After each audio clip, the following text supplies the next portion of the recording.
오늘 우리가 함께 읽은 짧은 본문은 사사 삼갈의 인생에 대해 다루고 있습니다. 성경학자들은 이 사사들을 구분할 때 흔히 대사사 그리고 소사사로 구분하곤 합니다. 분량이 많고 기록이 많이 남아있고 또 위대한 업적을 세운 사사들은 대사사로 분류하고요. 오늘 삼갈처럼 기록도 많이 없고 분량도 짧은 사사들을 편의상 소사사라고 구분합니다. 오늘 저희가 읽었다시피 사사 삼갈의 인생은 딱 한 줄만 성경에 기록되어 있습니다. 아마 오늘 설교를 들으시는 분들 중에는 삼갈이란 사사가 있었다는 것조차 모르셨던 분들도 있었을 것입니다. 삼갈의 본문이 배치된 순서도 약간 소사사라서 그런지 조금 불쌍하게 느껴지기도 합니다. 사사 삼갈 앞에, 즉 삼갈의 전임자는 왼손잡이 사사로 알려진 대사사 에훗이기 때문입니다. 바로 앞에 보면 모압 왕 에글론의 손에서 이스라엘을 구원하고 80년이나 이스라엘에게 평화를 가져다 준 위대한 사사가 에훗입니다. 이 왼손잡이 사사가 얼마나 위대한 업적을 남겼는지 나중에 사사기를 읽어보면 베냐민 지파에는 그 부대원 전부가 왼손잡이로 구성된 특공대가 존재할 정도로 명성이 있는 사사가 에훗이었습니다. 그 에훗이 삼갈의 전임자였다는 거죠. 직업을 가져보신 분은 알겠지만 어떤 일이든지 내 전임자가 너무 대단하고 위대한 존재면 후임자는 부담스럽기 마련입니다. 전임자의 그림자가 너무 짙게 드려져 있기 때문이죠. 아마 삼갈도 위대한 전임자의 뒤를 이어서 부담이 있었을 거라고 생각됩니다. 심지어 삼갈은 더 불쌍하게도 뒤에 등장하는 사사 드보라 역시 몇 장에 걸쳐 기록된 대사사입니다. 앞뒤로 그 이름도 유명한 대사사들 사이에 소사사 삼갈의 인생이 딱 한 줄 기록되어 있다는 것입니다. 사실 한 줄만 기록되어 있다고 사사 삼갈의 업적이 작은 것만은 아닙니다. 이 사람은 소모는 막대기로 블레셋 민족 600명을 죽였으니 나귀턱뼈로 1000명을 죽인 삼손과 그렇게 크게 다르지 않는 업적을 쌓았습니다. 그런데 왜 우리는 삼갈의 이야기를 이토록 많이 듣지 못했을까요? 왜 성경에도 이 사사 삼갈의 이야기는 이렇게 짧은 분량만 기록되어 있었을까요? 사사 삼갈이 주목받지 못한 첫 번째 이유는 그가 정통 유대인이 아니었기 때문입니다. 우리 사사기 3장 31절 말씀 다시 한번 읽어볼까요? 3장 31절입니다. 시작. 에훗 후에는 아낫의 아들 삼갈이 있어 소모는 막대기로 블레셋 사람 600명을 죽였고 그도 이스라엘을 구원하였더라. 아멘. 다른 사사들의 소개와는 다르게 삼갈을 소개할 때는 그의 집하나 그가 누구누구의 자손이었다라는 기록들이 나와 있지 않습니다. 그냥 아낫의 아들 삼갈이라고 되어 있죠. 그가 정통 유대인 지파 출신이 아니라는 뜻입니다. 문헌 연구에 따르면 이 삼갈이라는 이름 자체가 그 당시 가나안 민족들에게 자주 발견되는 이름이었다고 합니다. 즉 삼갈은 이방인이었거나 혹은 이방인과 혼혈이었을 확률이 높다는 것이죠. 무엇보다 성경은 그를 아낫의 아들이라고 기록하고 있습니다. 아낫이란 당시 가나안 민족이 섬기던 전쟁의 여신 이름입니다. 한마디로 우상이었다는 거죠. 아낫의 아들, 태어날 때부터 아낫 여신에게 바쳐진 사람이라는 뜻입니다. 우리가 목회자에게 서원하듯 삼갈의 부모님이 삼갈이 태어나자마자 삼갈을 아낫 여신에게 바쳤다는 것이죠. 그의 부모가 우상 숭배에 심취해 있었고 그 우상 숭배가 심취한 가정에서 나고 자랐던 사람이 삼갈이었다는 것입니다. 사실 썩 내세울 것 없는 출신인 것은 분명합니다. 인권의식이 너무나도 발달한 오늘날의 한국 사회에서도 여전히 다문화 사람들이나 우리 나라를 찾아온 타국인에 대해서 보이지 않는 차별들이 존재합니다. 하물며 수천 년 전 고대 사회, 심지어 선민 사상에 사로잡혀 있던 유대인들이 이방인과 혼혈이요, 우상을 숭배하는 부모를 둔 삼가를 지도자로 받아들일 수 있었을까요? 아마 쉽지 않았을 겁니다. 사람들이 삼가를 우리의 지도자로 인정하는 것은 참 쉽지 않았을 겁니다. 실제로 오늘 본문에서는 삼가를 한 번도 사사라고 부르지도 않는 것을 볼 수 있습니다. 어쩌면 사사로 임명받은 이후에도 무시당하고 배척당하고 지지받지 못했던 외로운 인생이 삼갈의 인생이었는지도 모르겠습니다. 삼갈이 주목받지 못한 두 번째 이유가 있습니다. 그가 중앙에서 활동하는 사사가 아니라 지방에서 활동하던 사사였기 때문입니다. 31절 본문을 보면 에훗 후에 아낫의 아들 삼갈이 있다고 기록되어 있습니다. 에훗 후에는 이라고 기록되어 있기 때문에 삼갈이 에훗이라는 대사사 뒤를 이은 후임자처럼 보입니다만 그 바로 다음 장 4장 1절 우리 한번 읽어볼까요? 사사기 4장 1절 말씀입니다. 드보라가 등장하는 4장 1절 함께 읽겠습니다. 시작. 에훗이 죽으니 이스라엘 자손이 또 여호와의 목전에 악을 행하매. 아멘. 4장에 가서야 에훗이 죽습니다. 이거는 사실 사사기의 구조를 안다면 굉장히 이상한 표현입니다. 왜냐하면 사사기는 예외 없이 한 사사가 죽은 다음에야 그 다음 사사가 세워지기 때문입니다. 특히나 오늘 방금 읽은 4장 1절에 이스라엘 자손이 또 여호와의 목전에 악을 행하매라는 구절이 있습니다. 이 구절은 사사기에서 새로운 사사가 등장할 때마다 첫머리에 나오는 구절이기도 합니다. 즉 사사기의 이런 구조들을 통해 보자면 에훗의 정통 후계자는 삼갈이 아니라 드보라여야 한다는 것이죠. 에훗이 죽은 다음에 드보라가 등장했고 이스라엘이 또 여호와의 목전에 악을 행했다는 기록 이후에 드보라가 등장했기 때문입니다. 그렇다면 삼갈은 에훗이 살아있던 동시대에 함께 활동했던 사사라는 뜻입니다. 하늘 아래 태양은 하나라는데 두 명의 사사가 동시대에 어떻게 존재할 수 있었을까요? 유일한 가능성이 하나 있습니다.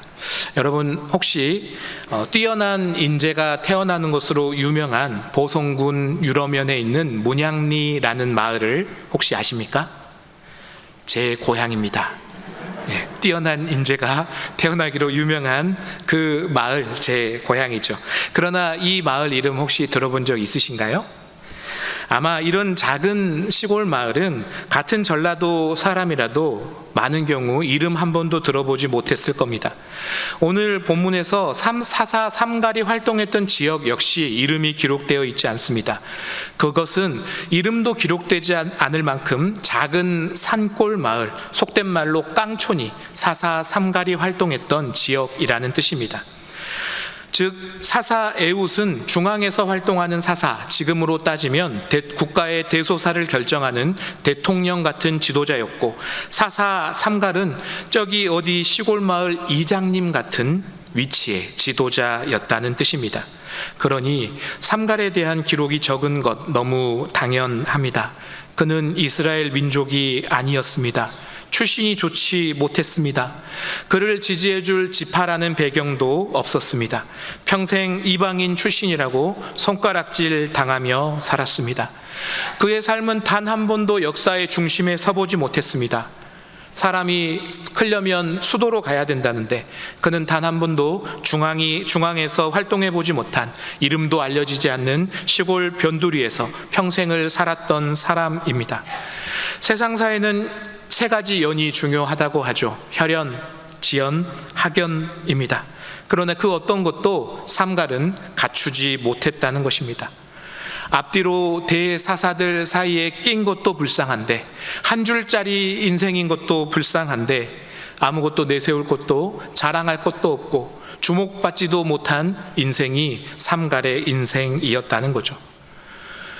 그러나 오늘 삼갈에 대한 성경의 기록에 우리가 주목해 보아야 할 구절이 있습니다. 우리 다시 한번 3장 31절 말씀 함께 읽겠습니다. 시작. 에훗 후에는 아나세 아들 삼갈이 있어 서모는 막대기로 블레셋 사람 600명을 죽였고 그도 이스라엘을 구원하였더라. 아멘. 하나님은 그 삼갈의 인생을 뭐라고 평가하셔요? 그도 이스라엘을 구원하였다고 말씀하십니다. 그도 똑같이 이스라엘을 구원한 나의 사람이다 말씀하고 계시다는 것입니다. 설교를 준비하면서 저는 이 그도 구원하였다라는 이 한 구절이 갖고 있는 울림을 자꾸만 묵상하게 됩니다. 크건 작건, 대사사건 소사사건, 중심이건 주변이었건, 민족을 구했던 작은 시골 마을을 구했던 하나님께는 똑같이 동일하게 쓰임받는 소중한 존재였다는 것입니다. 사실 부끄러운 제 이야기입니다만 언젠가 유튜브를 보다가 시험에 빠진 적이 한 번 있습니다. 다른 교회는 청년 사역을 어떻게 하나 궁금해서 각 교회 청년부 유튜브를 검색해 본 거죠. 물론 유명한 교회 위주로, 큰 교회 위주로 검색해 보게 되었습니다. 그런데 그 유튜브에 올라온 청년부 영상 어찌 그리 사람도 많고 생기도 넘치고 찬양팀도 빵빵하고 사역이 잘 되는 것 같아 보이던지요.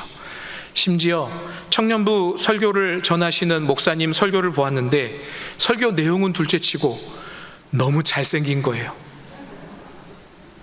부럽더라고요. 왜 이렇게 잘생겼는지. 하나님은 외모를 안 보시지만 사람은 외모로 본다는데 저 얼굴로 설교하면 설교할 맛 나겠다 이런 생각 들 정도였습니다. 연예인 같은 말끔한 외모로 아이돌 쓰는 마이크를 달고 빛나게 설교하는 그 모습을 보다 보니 부끄럽지만 저 역시 그 모습과 제 자신을 어느 순간 비교하게 되더라는 것입니다. 여기 있는 제 자신이 초라하고 작아 보이는 그 아픔이 제게도 느껴지더라는 것입니다. 저도 모르게 저의 작음과 그들의 큼을 비교하고 있었던 것입니다. 저만 그렇겠습니까? 현대 사회를 살아가는 우리는 비교하고 수량화하고 줄 세우는데 너무 익숙한 사람들입니다. 오늘 비록 학문적인 이유였겠지만 우리는 성경에 기록된 사사들조차 분량과 업적에 따라 대사사, 소사사 구분합니다. 대사사에 비해 소사사는 아이들 공과에도 등장하지 않고 설교에도 잘 다뤄지지 않습니다. 사사의 이름에조차 대와 소를 붙이는 이 구분 대체 누가 만들었을까요? 목회 세계에서 우스개처럼 통용되는 인사말들이 있습니다. 바로 나중에 큰 목회 하실 겁니다 라는 인사말입니다. 물론 너무 감사한 축복이죠. 그런데 묻게 되는 것입니다. 하나님 앞에서 큰 목회, 작은 목회가 어디 있습니까? 어떤 게 큰 목회고 어떤 것은 작은 목회입니까? 그 기준 대체 누가 정했습니까? 우리는 너무 쉽게 큰 것과 작은 것을 나누며 살아갑니다. 너무 익숙하게 중심과 주변을 나누며 살아갑니다. 큰 인생, 작은 인생, 위대한 인생, 하찮은 인생, 성공한 인생, 실패한 인생, 중요한 인생, 별 볼 일 없는 인생을 자꾸만 나눕니다. 너의 연봉은 얼마? 너의 차는 무슨 급? 너의 집은 몇 평? 그런 것들로 자꾸만 우리 인생을 쪼개고 줄 세웁니다. 대체 어떤 기준입니까? 누가 그렇게 나누는 게 맞다고 했습니까? 왜 우리는 그런 기준 그대로 받아들이고 살아가는 걸까요? 삼갈의 인생도 비교할 수밖에 없는 인생이었을 겁니다. 동시대를 살았던 에훗이나 드보라에 비하면 그의 인생 작고 초라해 보였을 겁니다. 사람들은 국가의 미래를 책임진 대사사와 시골 마을을 지켰던 소사사가 똑같이 위대하다고 아무도 말하지 않을 것입니다. 그러나 하나님만은 말씀하시는 것입니다. 그도 이스라엘을 구원하였다라고 말입니다.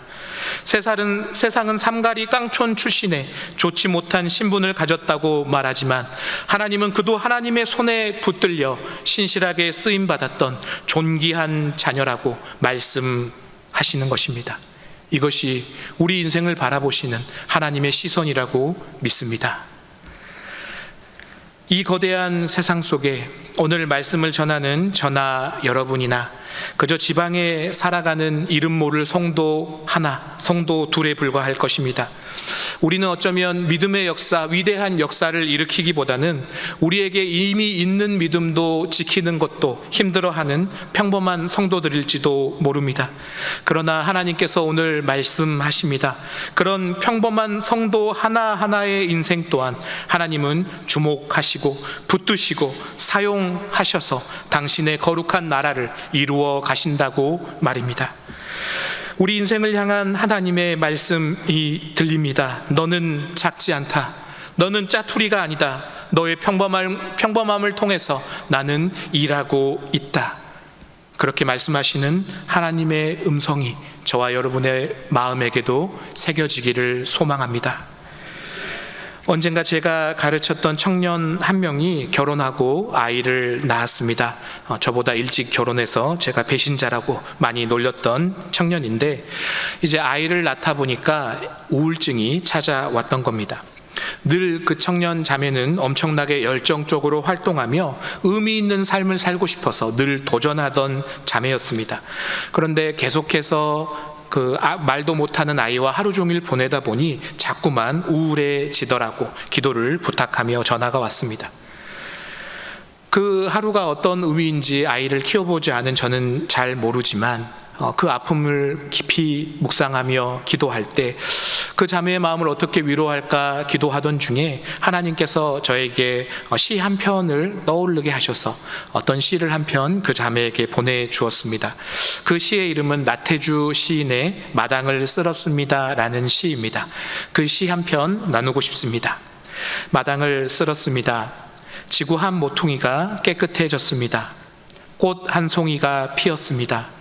지구 한 모퉁이가 아름다워졌습니다. 마음속에 시 하나 싹 텄습니다. 지구 한 모퉁이가 밝아졌습니다. 나는 지금 그대를 사랑합니다. 지구 한 모퉁이가 더욱 깨끗해지고 아름다워졌습니다. 이것이 나태주 시인의 시입니다. 아주 유명한 시는 아닙니다. 듣는 순간 우리의 마음을 찌르는 감동적인 시도 아닐지 모릅니다. 그러나 저는 시인이 인생을 바라보는 이 시선이야말로 우리 인생을 바라보시는 하나님의 시선과 닮아 있다고 여겨집니다.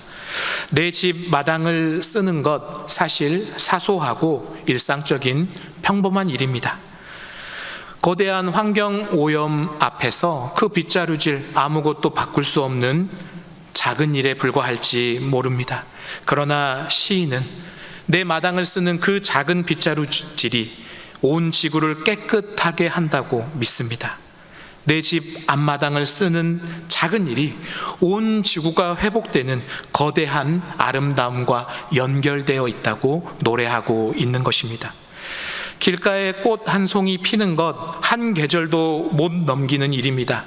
그러나 시인은 그 꽃 한 송이가 피어나서 온 지구가 더욱 아름다워졌다고 노래합니다. 아직 발표되지 않는 시 한 구절 마음에 생기는 것만으로도 온 지구가 밝아지고 아무것도 아닌 평범한 사랑 하나가 온 우주를 아름답게 만든다고 노래하고 있는 것입니다. 청소하는 것, 꽃이 피는 것, 누군가를 사랑하는 것, 우리의 일상 속에 평범하고 아주 사소한 것들이야말로 가장 위대한 거라고, 그 평범하고 작은 것들이 모여서 세상을 변화시킨다고 시인은 노래하고 있는 것입니다. 평범한 우리의 삶도 하나님 나라와 연결되어 있습니다. 한 줄짜리 삼갈의 인생을 통해서도 그도 이스라엘을 구원하셨다 말씀하신 하나님의 시선이 우리 인생을 바라보고 계십니다. 막대기를 휘둘러 마을을 지켰던 동네 이장님의 삶을 통해서도 하나님이 일하신다면 오늘 이 자리에 모인 우리의 평범하고 때로는 지루한 인생을 통해서도 하나님은 하나님의 일을 이루어가고 계시다는 것입니다. 설거지하는 손길들, 아이를 돌보는 손길들, 보이지 않는 곳에서 쓸고 닦는 그 작은 수고 하나하나 주께서 기억하시고 주께서 사용하시고 그 손길들을 모아서 아름다운 하나님 나라를 세워가고 계십니다. 그 평범한 하루를 사랑하고 복되게 여길 줄 아는 저와 여러분 되시기를 축복합니다. 가끔은 우리 스스로 제가 유튜브를 보면서 그랬던 것처럼 내 삶이 작고 초라하다 여기는 분들도 있을 것입니다. 늘 타인의 삶을 곁눈질할 수밖에 없는 우리는 스스로 작고 스스로 초라하다 여기는 마음이 자꾸만 생겨납니다. 그런 우리의 연약한 마음을 아시는 주님께서 우리에게 주시는 말씀을 마지막으로 나누겠습니다. 누가복음 12장 32절 말씀 우리 한 목소리로 읽겠습니다. 시작. 적은 무리여 무서워 말라. 너희 아버지께서 그 나라를 너희에게 주시기를 기뻐하시느니라. 아멘. 적은 무리여 무서워 말라. 너희 아버지께서는 그 나라를 너희에게 주시기를 기뻐하시느니라. 사랑하는 성도 여러분, 스스로 작다, 초라하다 여기지 마십시오. 작은 나에 비해 세상은 너무 크다 위축되어 주저앉지 마십시오. 나의 평범한 하루에 아무 의미 없다 스스로 좌절하지 마십시오. 우리 하늘 아버지께서는 그 작고 초라한 존재들에게 당신의 나라를 선물하시는 하나님이십니다.